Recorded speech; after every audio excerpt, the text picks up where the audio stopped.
Hello there, welcome to the Saroy channel.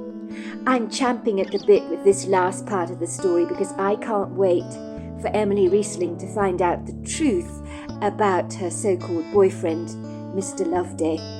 But let's get into the story now, shall we? This is part 4 of our story. So before we continue, don't forget to subscribe to the channel, click the notification bell and the thumbs up, and let's continue with our story.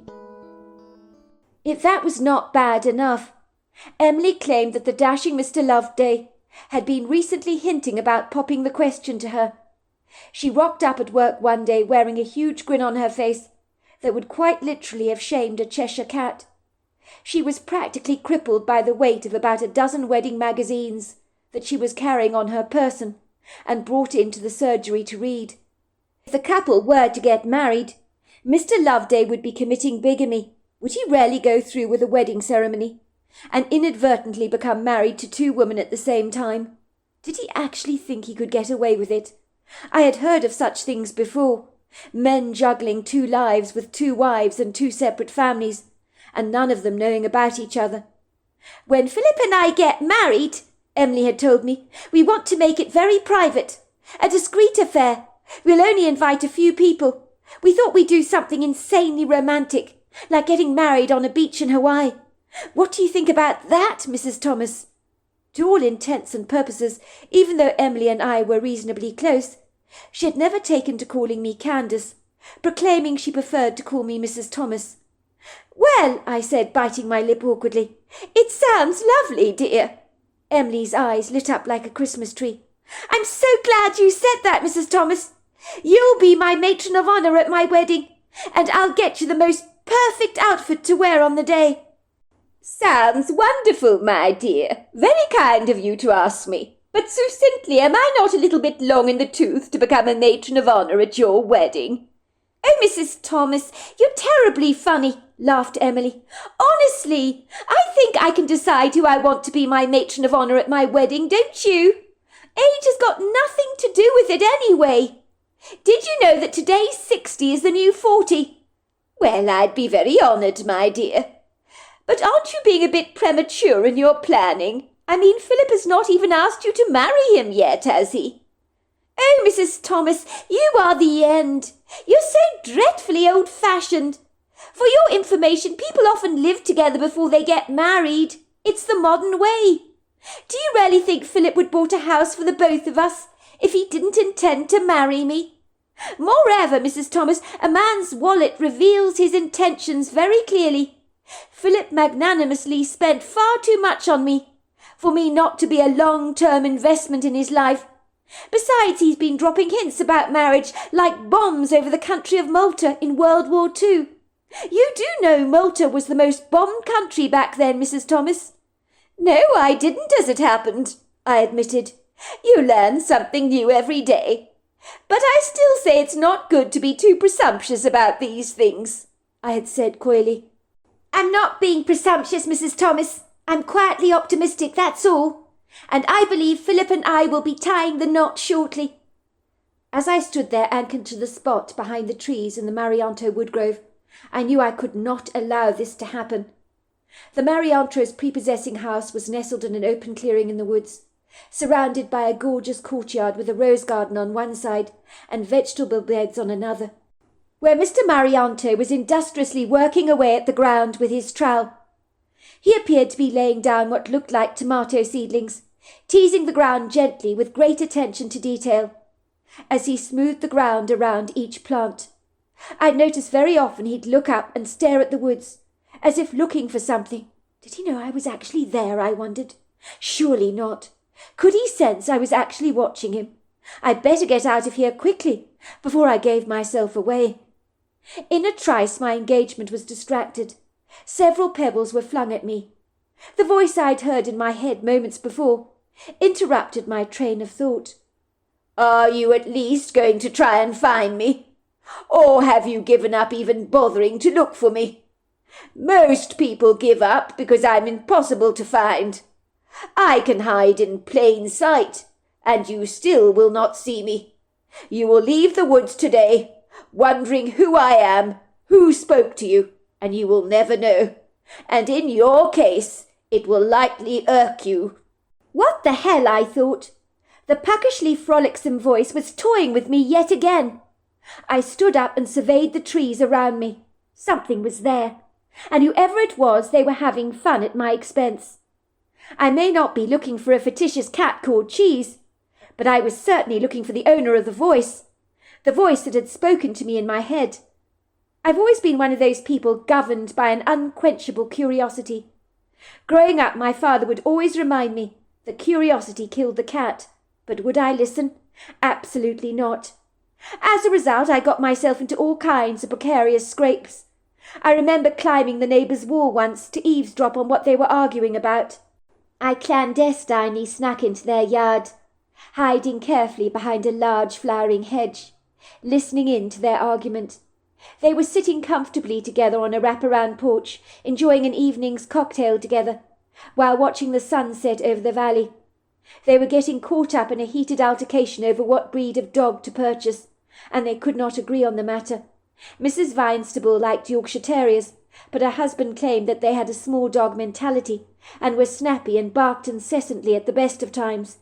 He, on the other hand, wanted a Dalmatian. His wife claimed that the black and white spotted dogs were ditzy and not terribly bright. "Have you seen 101 Dalmatians?" her husband argued. "I'm telling you, love, they're the most adorable dogs on this planet." It was then that Mr. Vinestable noticed my red sweater behind the bush, and that's when he caught me red-handed, hiding in plain sight. I pretended to be looking for a ball that I'd dropped over the wall, which was a ridiculous excuse that I actually doubt he believed. I said, "Mr. Vinestable, I couldn't help overhearing your conversation. You and your wife, you mustn't get those other dogs you were talking about. You should get a golden retriever because they're the best dogs in the whole world." Believe it or not, they did actually get a golden retriever that they called Minky, and claimed that thanks to me they'd got the best thing that ever happened to them in their lives, and Minky lived to be a good 18 years old. I was often privy to taking her for walks myself, and that dog was so human. It was hardly a wonder that the Vinestables considered her to be like a child. So yes, you could say nosiness is an incessant part of my character, that I make no apologies for. As I stood there in the woodgrove, I was absolutely determined to find the mysterious, elusive owner of that voice, and I don't know how long I searched and searched, looking behind trees and under bushes, not sure what I was actually looking for. But finally I gave up. And me giving up, well, that's saying something. I walked away, and that was when I heard someone clearing their throat. And then there he was, standing before me, larger than life, the elusive owner of the voice that had been toying with me. I was looking at a Bigfoot. I was overcome with an incredible sense of awe, unable to believe what I was actually seeing. There are no words to describe how astounded I actually was, and for a moment I truly thought I was hallucinating. The Bigfoot was all male. I may not have actually physically seen his anatomy, but his maleness was palpable. I would say he was close on to 10 foot tall. I was flabbergasted that he had successfully hidden his powerful body from my intensive searching. How did he manage to do that? The critter's arms fell long past his knees, and he was powerfully built and unapologetically covered in long flowing dark hair, the colour of a velvet nightdress. The Bigfoot's amused treacle-coloured eyes were dancing with humour. Once again he spoke to me in my head, and his voice said, "I told you that you'd never find me. I revealed myself to you because you did a great job in searching for me, and I commend you for that. So I thought I should give you something back for your efforts by showing you who I am, and I assure you, I rarely do that. So you're one of the lucky ones."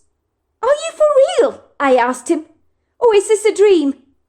"Of course I'm real," he said, and with that he turned around and glided away until he was gone. I found myself asking myself again and again, did that actually just happen? But I assure you, it did. Now I had to return home and work out how I was going to tell Emily Riesling the bad news. But it seemed the universe was going to take the responsibility right out of my hands, in ways I never imagined possible. Emily's account. When I accidentally went barreling into Philip Loveday, After having been spattered with coffee all over my pristine white uniform, I knew that I was the one that had barged into him, not the other way round. But I guess at the time self-preservation, pride and personal dignity meant I didn't want to take responsibility for my actions. I had been in a frantic rush that morning. It was so much easier to blame someone else for the accident. In truth, I was actually quite unkind towards the man, spilling my wrath over him, including my coffee. Imagine my surprise when the stranger that had been accosted by my coffee sent me expensive roses by way of apology. He insisted on taking me out for lunch or coffee. I'm not sure exactly why I accepted the invitation, but I did at the time. I think in hindsight I felt a little guilty for having reacted so unkindly towards the man. I had been resolutely determined never to get involved with anyone romantically. As they say, once burnt, twice shy. So I had become very guarded about relationships. For all intent and purposes, after my last boyfriend, Frankie Murray, had cheated on me for 3 years with his ex-girlfriend, I had become very wary and cynical of relationships. It would seem in the circumstances I was clearly not wary enough. Within a year I had blown all caution to the wind, and had begun a relationship with the debonair Philip Loveday. Philip Loveday was 11 years my senior, and there were times I did feel the generation gap between us. Philip Loveday was worldly wise, while I was still navigating my way naively through life with blinders on me, making all manner of mistakes that you make when you're young and uninformed. It would seem as charming as Philip Loveday was, he never divulged much to me about his past.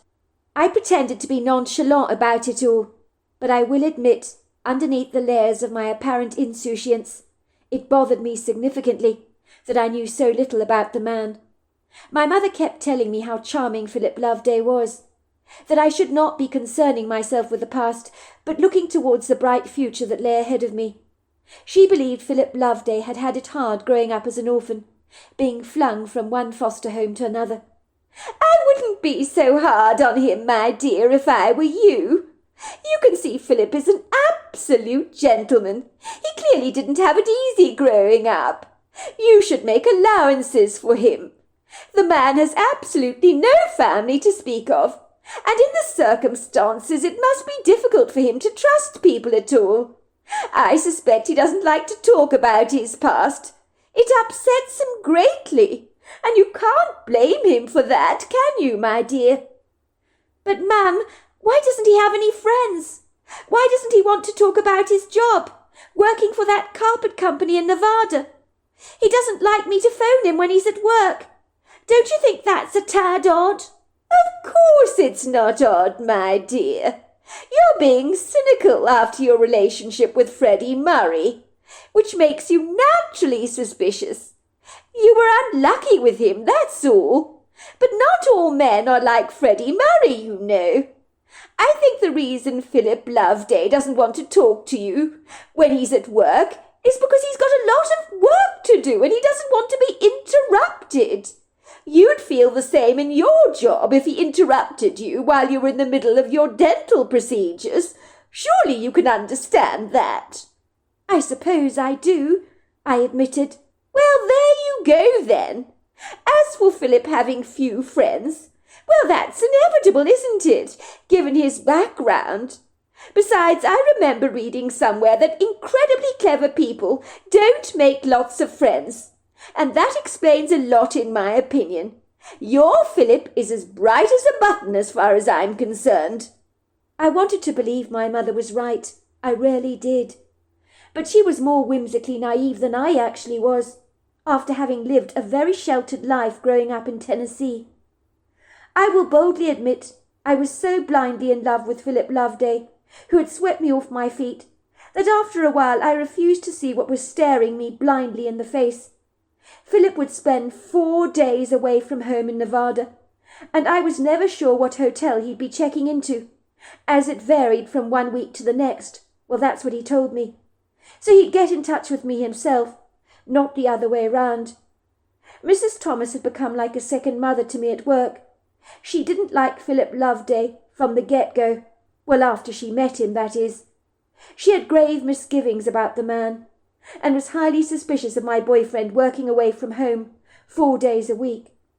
I persuaded her it was normal in a relationship, but I could tell she wasn't buying any of it. I'm sorry, dear. I know I should be happy for the both of you. I would be in the circumstances if I felt it was a genuine relationship. Of course, I do believe he's in love with you. I don't doubt that for a second. But there's something about him that niggles me greatly. I can't put a finger on what it actually is. But I'm afraid I'm going to be frank with you, Emily. I don't completely trust the man. Why? I said defensively, unable to disguise my annoyance. Is it because he's private and not very forthcoming about his past? Honestly, Mrs. Thomas, not everyone is an open book like you. Philip has a hard life growing up. And he learnt to keep his thoughts to himself. What's wrong with that? Mrs. Thomas contorted her face, shrugging her shoulders and saying gingerly, But has he had a hard life, dear? That's what he tells you. But how do you know it's actually true? What are you suggesting? I asked her defiantly. Are you saying Philip is lying to me? Well, it wouldn't be the first time, would it, that a man has lied to you, Emily? You have to admit it. He's incredibly evasive. I personally think if you've got nothing to hide, you hide nothing. Mrs. Thomas, I know you mean well and are looking out for me, and I appreciate that, I really do. But I promise you're wrong about Philip. You really are. He's a gentle soul. He'd never set out to hurt me. Yes, he's private, but some people are like that. It doesn't mean they're hiding anything. Philip is so good to me. He really loves me. He brought me a beautiful home in Seattle, and he's let my mother move into the house with me. Not many men would be happy about that. I know he wants to marry me, and I couldn't be happier about it. I wish you could be happy for me, Mrs. Thomas. I will remind you, in the beginning you were excited about my relationship with Philip. In fact, you were the one that was positively encouraging the relationship. That was before I met him, my dear. I just hope you're right about him, love. But I'm just warning you. Be careful. I naturally persuaded myself that Mrs. Thomas had got Philip Loveday completely wrong. I could see how concerned she was when I came to work one day, with several wedding magazines on my person.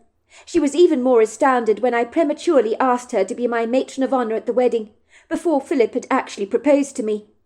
Look, dear, I think you shouldn't jump the gun like this, she told me obsequiously. Goodness gracious me! The man hasn't even popped the question yet, and you're already arranging the wedding. Does he even know you're surfing wedding magazines for dresses and wedding cakes like this? Don't you think you shouldn't get ahead of yourself? But it's only a matter of time before he asks me to marry him, Mrs. Thomas, I told her. He hinted about it often enough, and we have discussed having a small little ceremony in Hawaii. Dear, all I'm saying is don't rush into marriage until you know the man a whole lot better. That's all I'm saying. Maybe I'm a sceptical old bird, but you do well to remember that I've been around a whole lot longer than you have, Emily. So I've gained some worldly wisdom along the way. That's one of the advantages of age, you know. And I've learnt that not everything you see is as it seems. The next day I learnt from the Bollinger brothers that Mrs. Thomas had taken a few days off work, and when she returned after her break, she kept asking me how my relationship with Philip Loveday was going. I told her everything was absolutely fine. She said to me, "But are you sure you know everything about him, dear?" Her words seemed to gnaw at my guts. She was like a dog with a bone. She wouldn't let her grave misgivings towards Philip Loveday abate. One day I came into the surgery with 3 of my appointments for the day all cancelled, which was incredibly unusual, as it barely ever happens. I learnt that Dr. Bollinger had been invited to Mr. Marianto's house for lunch, which was an hour out of Seattle. He was one of his favourite patients, whom he regularly played golf with over the weekends. It would seem he had experienced a second sighting of the Bigfoot on his property, and of course that got both me and Dr. Warren Bollinger completely excited. We were both very interested in the subject of Bigfoot. "What did he tell you?" I asked excitedly. "What happened this time, Dr. Bollinger?" "I gather the Bigfoot on the property is up to his old tricks again," said Dr. Bollinger with a huge grin. "It's a playful Bigfoot, I'll give you that. Mr. Marianto was planting spinach in his vegetable yard. He looked over towards the grove and heard the voice in his head that he knew belonged to the Bigfoot. It said to him, 'I know you're still looking for me, but you'll never find me, unless I choose to show myself to you.' Mr. Marianto then put his trowel down and walked over to the woods. He began searching for the Bigfoot. He said he was overcome with a determination to find him, and genuinely felt as if he was caught up in a game of hide-and-seek, or peek-a-boo if you like. He said when he entered the grove he could feel the Bigfoot watching him, but he felt completely infuriated because he couldn't see the creature anywhere, but he knew he was there, with every fibre of his being. If that wasn't bad enough, the Bigfoot began to whistle. He'd move towards the sound of the whistling, and then all of a sudden the whistling would change trajectory, so it came from behind him instead of ahead of him. It was always changing. As you can imagine, he was all the more resolutely determined to find him, but it was not to be. Finally he just gave up, resigning himself to the fact that if you're looking for a Bigfoot, you ain't gonna find the creature unless he wants you to find him. He began to walk away, and then he was showered with pebbles. Then he turned around to see the Bigfoot cheekily peering at him from behind a tree. They locked eyes together. He said the Bigfoot's brown eyes were merrily laughing at him, and he heard the words in his head, "I told you, you'd see me only on my own terms." And then the creature just turned around and glided away. "Wow, that's incredible," I said. "Mr. Marianto has invited me to lunch today at his house. His daughter Hilda is making chicken pie and potato tarts. I want to see the place in the woods where he saw the Bigfoot. He's eager to show it to me. So I'm handing over the reins to my brother today, while I have an adventure of my own at the Marianto residence." "Dr. Bollinger, I don't want to be presumptuous, but I would really love to come with you if I may. That's if Mr. Marianto will agree, because I'm fascinated by the subject of Bigfoot, and I haven't got any appointments today. Everybody's cancelled on me." "That's settled then," said Mr. Bollinger. "I'll be glad of your company." Mr. Marianto lived in a beautiful colonial house in a heavily wooded area, only an hour outside of Seattle. I had met Hilda and her 2 children, who regularly had their teeth cleaned by me, so I knew the family rather well. Hilda had been delighted to hear I was coming for lunch. I was excited to explore the wood grove where Mr. Marianto had seen the Bigfoot. The drive to the property was quicker than we anticipated, as for some reason there was 0 traffic congestion on the roads. Everything was working smoothly for us. Soon we found ourselves on a sequestered country road, heavily fringed by ubiquitous trees. When we saw a sign for the beaches, that was when Dr. Bollinger told me, "This is it." We drove down a generous pathway through the trees, down a long asphalt driveway, until we approached a large square-shaped white bricked house, with uniformly sized windows on either side of a central entrance, which opened out onto a large courtyard. There was an exquisite rose garden on one side of the property, and on the other side a large kitchen garden, where Mr. Marianto prided himself in growing some of his outstanding vegetables. The yard was a massive square shape, but on every side of the gardens was boundary walls of trees that stretched out on every side into sizable groves. Mr. Marianto came dashing out of the house with a goofy grin on his face, and was indicating for us to park under a large oak tree. "I'm so glad you both could come," he said, shaking Mr. Bollinger's hand spiritedly, and giving me a huge, effusive hug. "I hope you don't mind my coming, Mr. Marianto, but when Mr. Bollinger told me about your second Bigfoot encounter, I just couldn't resist, and I didn't have any appointments today. I had to see where it happened." "Mind? Of course I don't mind, Emily. On the contrary, I'm thrilled you came. It's very good to see you. We need to go to the side here of the house, where I grow the vegetables, to point out the exact position, when I heard the voice in my head." All of a sudden I saw Hilda Marianto dashing out of the house to greet us, wearing a bright sunny smile on her face. She was wearing long Bermuda shorts and a T-shirt, along with a pair of sneakers. She gave me a bright sunny smile and a big hug. No doubt Dad's been giving you the lowdown about his Bigfoot encounter, she teased. I promise you won't hear the end of it with him. He talks of little else. He has told us everything, which is why I actually came. I'm so glad you came, Emily. It's weird to see you here on our property instead of at the dental surgery cleaning our teeth. I hope you like chicken pie, because that's what I'm cooking for lunch today. My husband's gone to town to pick up some groceries for me, so he'll be joining us shortly. You haven't met my husband before, have you, Emily? No, I haven't. You said he goes to another dentist. That's right, he does. The kids are over at my husband's parents' house. I thought it would be good to have them out of the way. I'll leave you in my father's charge for the time being. No doubt he'll be taking you into the wood grove where he had his encounter with our mischievous friend. I was feeling incredibly excited when I followed Mr. Marianto into the kitchen garden on the side of the house.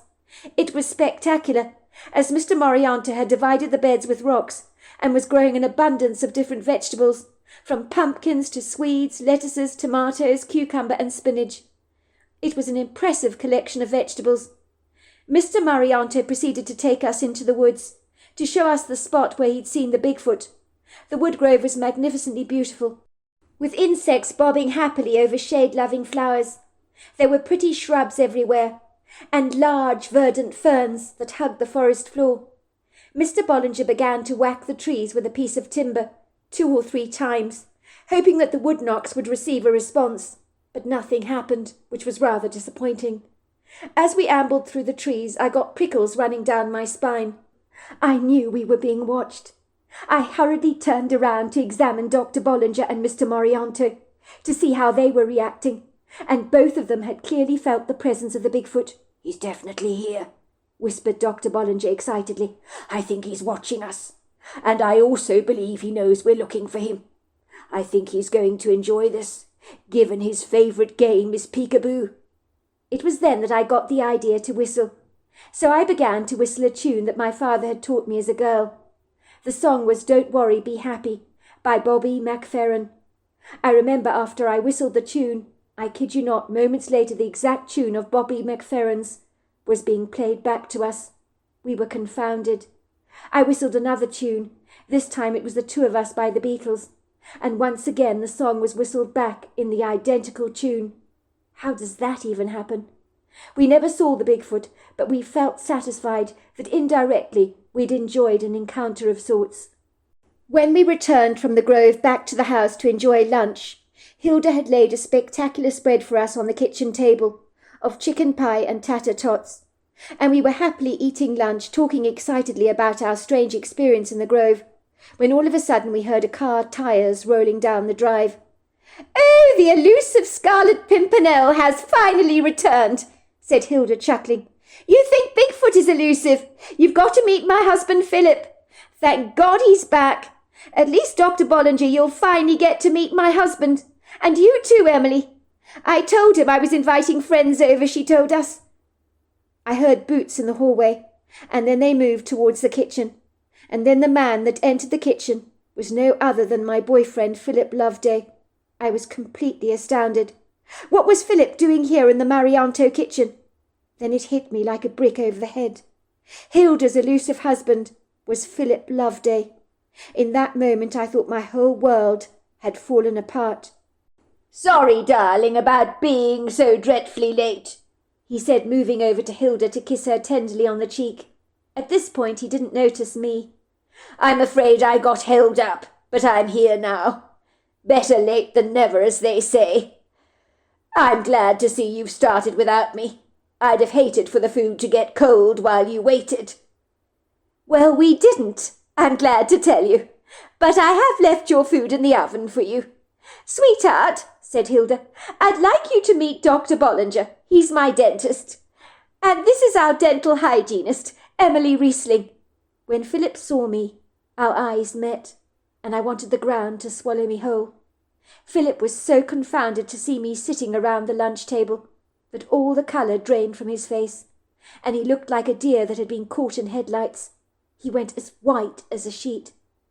"Do you two know each other?" asked Hilda, looking bewildered. "Oh, no, we've never met each other before," said Philip. "It's good to meet you, Dr. Bollinger. he said, shaking the dentist's hand. Hilda speaks very warmly about you. He came over to me, shaking my hand, but he squeezed my hand tightly. Lovely to meet you, Emily, he said. I could see in his eyes he was pleading for me to say not a word to his wife about his treachery. It was only because I knew Hilda and her 2 children that I kept stum. I felt sick to my stomach, the nausea welling up in the back of my throat. I wanted to be violently ill. All of a sudden I wanted to hurl up the contents of my stomach and could barely help myself. Nice to meet you too, I said quietly, not knowing what else to say to Philip. Excuse me, I said, getting up. I'm sorry, I'm just going to the bathroom for a moment. I just feel a little bit queasy, that's all. Are you all right, dear? Asked Hilda, looking concerned. Oh, I'll be fine. I think it was the drive here. That's all. I just think I'll go to the bathroom for a moment. I remember blindly stumbling to the front door, opening the latch, and just running out of the house, tears spilling down my cheeks. Philip Loveday was married, and he had 2 beautiful children. We had bought a house together in Seattle, and all the time Philip was married to somebody else. And worst of all, someone I knew very well, whom I liked very much. This couldn't be happening to me. It had to be a nightmare. It couldn't be true. But I knew it was. When I thought he was in Nevada for 3 to 4 days of the week, he was actually hanging out with his wife Hilda and his 2 children. All this time he'd been lying to me, while living a double life. Mrs. Thomas had been right about him all along. Why had I failed to listen to her? In a trice I was running through the grove. I began throwing up violently over the bushes. The putrid stench of my vomit was absolutely disgusting. I was sweating profusely, my whole body shaking and trembling like a jelly. Moments later, Philip Loveday had joined me in the wood grove. He was standing only a few feet away from me. At least he had the decency to look rather remorseful. "I'm so sorry, Emily," he said. "I didn't mean you to find out like this." "How dare you! How dare you do this to me? All this time, Philip, you've been married. You make me sick. I can't even bear to look at you. I can't believe you've done this to me." "Emily, I don't know what to say. I'm ashamed. I'm incredibly sorry. I didn't mean for things to go this far. But from the moment I met you at that coffee shop, I was bowled over by you, completely smitten. I told myself I would take you out on a few dates, and that was all. But then things got out of hand, because I fell for you hard. I couldn't give you up, nor could I give up my wife and kids. I was in love with 2 women at the same time. I wanted you both in my life." "So you decided to live a double life, is that it? That's disgusting! How could you do that to me? How could you betray me like this?" Philip's face went as red as a field of poppies. "After a while, I was convinced I could kind of get away with it." "Do you actually run a fancy carpet company in Nevada? Or was that another one of your lies?" "That was a lie. I'm afraid I had to make something up to explain my absence from your life for 3 to 4 days a week. If you must know, I inherited a substantial amount of money from my father after he died. I lied to Hilda as well. I told her I needed to be away from the house 3 to 4 nights a week for a business project I was investing in. That was so that I could be with you." "So then you were never an orphan? That was a lie too, was it?" "I wasn't an orphan. I'm sorry, Emily. I had to make you believe I had no family. I could hardly let them meet you, could I, when I was married to Hilda?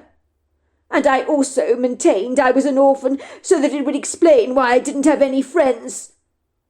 "You had this all worked out, didn't you? I've been such an idiot. Everything you told me was a lie." "Pretty much. But I was so afraid, Emily. I didn't want to lose you." "You've already lost me. You've lost me. How could you ever... Oh, I don't know what to say. I can't believe this is happening. I can't even look at you. I'm so shocked." "I appreciate that, Emily. And I hate to let you go. I love Hilda and my children, Emily. And even though I love you, I love them more, which is why you can't tell Hilda about our affair. It will destroy her. You should have thought about all that before you decided to betray me like this. You knew I'd been hurt before by Freddie Murray, yet you still do this to me. Were you planning to marry me and commit bigamy? Were you? I need to know the truth. Tell me, were you? I was seriously thinking about it, Emily, but in truth I'm not sure I would have been able to go through with it. But I am relieved that things have come to a head as they have. It's clear I could never have got away with this for long. Please, I'm begging you, please don't tell Hilda about this. You can keep the house in Seattle as compensation, and we won't say any more about this. Have we got a deal?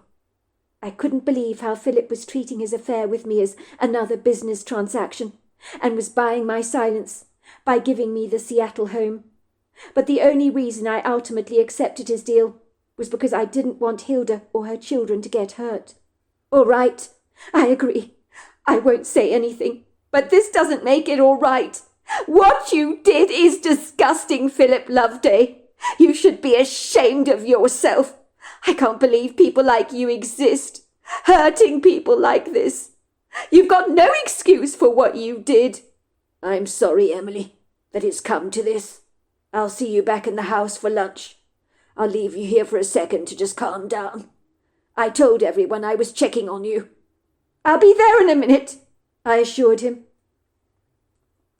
For a moment I sank under a tree and began to sob my heart out, and that's when I heard a voice whispering into my head. Please don't cry. You'll feel better soon, I promise. And I knew the Bigfoot had spoken to me, even though he never appeared to me. To cut a long story short, I never saw Philip Loveday again. I know he still lives with his wife and kids, and his father-in-law. Mr. Marianto has over the years had occasional peekaboo experiences with the playful Bigfoot. So it's an ongoing game that goes on in his life. So there you are. That's my story. Wow, what an incredible story. I do feel so sorry for Emily Riesling to have to go through all that.